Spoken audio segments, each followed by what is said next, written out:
I was an outsider who was really curious about what was happening on the inside. All right, Ryan, it is time to turn the tables. Time to put you under the microscope and give you a bit of pressure. So, first off, what got you started in coffee? Many years ago, I worked in a different industry. I actually worked in retail. And one of the things that I used to love doing is it was actually in Mecca in Sydney. And I just fell in love with watching what was happening behind the scenes.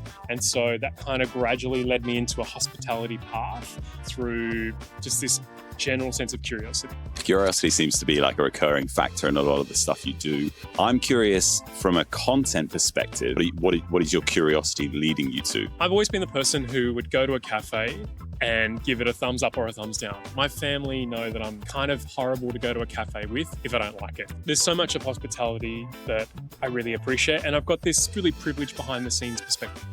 I'm in the coffee industry, partly in the events industry.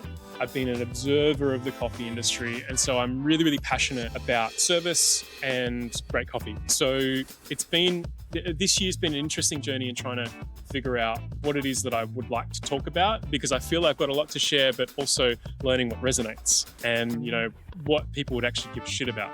I think there's some cool things that you and I are going to work on next year. Stay tuned. But I think sharing more about the people behind the scenes, what drives them, what got them started, where they're heading, I think is just really interesting. It's a long journey ahead, but it's one where I hope I can tell more interesting stories.